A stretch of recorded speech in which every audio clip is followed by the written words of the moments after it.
पूज्य गुरुदेव भगवान के श्री चरणों में प्रणाम। ऋषि प्रसाद अंक 222।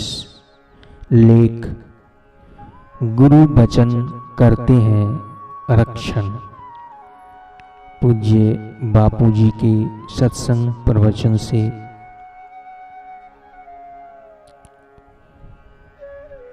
पूज्य गुरुदेव कहते हैं, राज वैभव में घर बार में काम, क्रोध, लोभ, वासनाओं की बहुलता होती है और ईश्वर को पाना ही मनुष्य जीवन का सार है। ऐसा सोचकर रघु राजा अपने पुत्र अज को राज्य वैभव देकर ब्रह्म परमात्मा की प्राप्ति के लिए एकांत जंगल में चले गए। एक दिन जब रघु राजा तप कर रहे थे तो एक विप्र ब्राह्मण के पीछे राक्षस पड़ा। राक्षस कह रहा था, तू मेरा प्रिय भोजन है, मैं भूखा हूं और ब्रह्मा जी ने तुझे मेरे लिए ही भेजा है। विप्र को तो प्राण बचाने थे।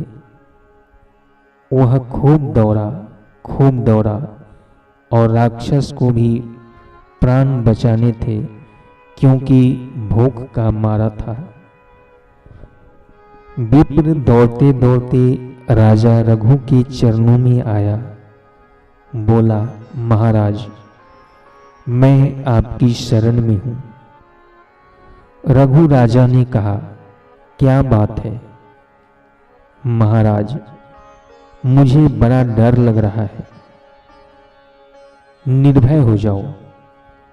सबसे बड़ा अभय दान है। सत्संग सुनने से अभय दान मिलता है। राजा ने उसे निर्भयता का दान दे दिया। अब जो शरण आया है और जिसे अभय दान दे दिया है, उसकी रक्षा तो अपने प्राणों की बाजी लगा के भी करना कर्तव्य हो जाता है। शरणागत वत्सलता का यह सिद्धांत है। रघु राजा इस सिद्धांत को जानते थे। इतने में वह राक्षस छोड़ो छोड़ो कहता हुआ वहां आ पहुंचा। बोला, महाराज, आप इसे छोड़ दो, मैं भूखा हूं। यह आहार ब्रह्मा जी ने मेरे लिए तय कर रखा है। यह मेरी शरण आया है, मैं इसका त्याग नहीं करूंगा। मैं भूखा हूं, आप इसको शरण देंगे तो मैं भूख से मर जाऊंगा। आप तपस्वी प्राणी मात्र में भगवान को देखने वाले, सबके लिए निबैरता रखने वाले हैं, तो फिर मेरा शिकार छीनकर मेरे लिए बैरी जैसा व्यवहार क्यों करते हो राजा? आप इसको बचाओगे तो मुझे मारने का पाप आपको लगेगा। मैं इसका त्याग नहीं करूंगा।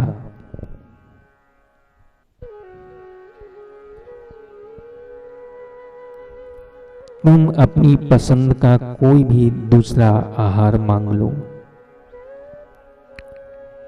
मैं राक्षस हूं, मांस मेरा प्रिय आहार है। आप तो शास्त्रज्ञ हैं, जानते हैं कि अपने कारण कोई भूख से पीड़ित होकर मरे तो पाप लगता है। इसको शरण दे बैठे हैं तो क्या आप मुझे मारने का पाप करेंगे?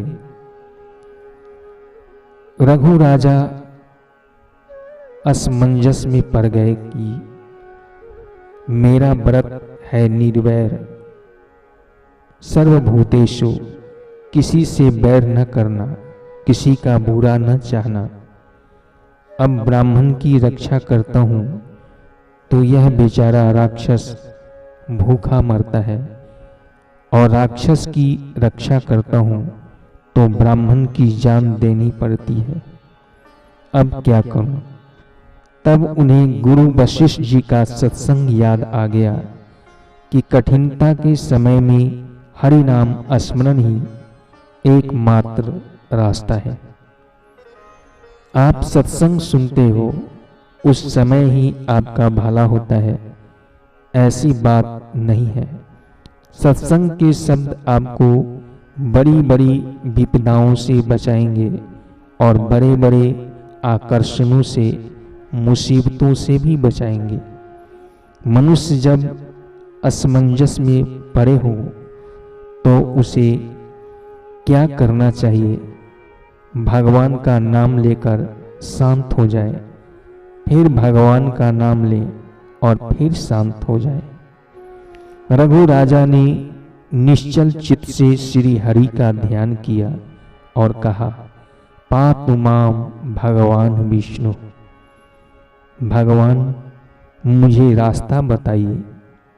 हरिओम हरिओम हरिओम।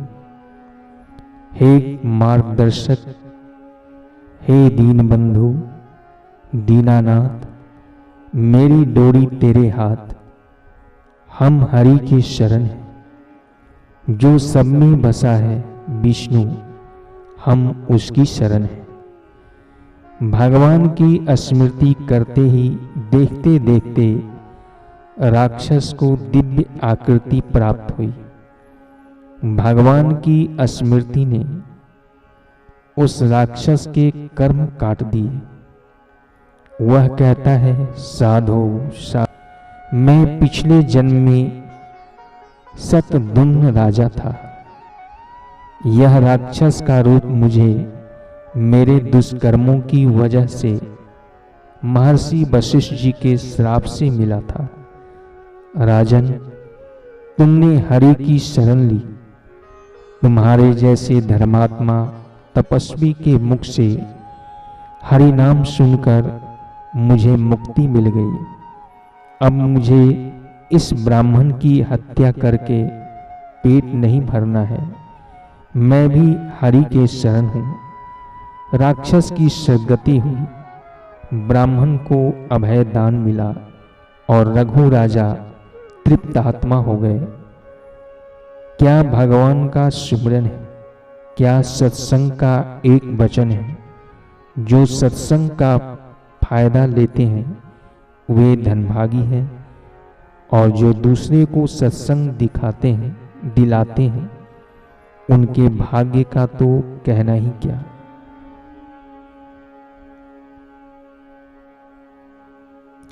धन्य माता पिता धन्यो। हरि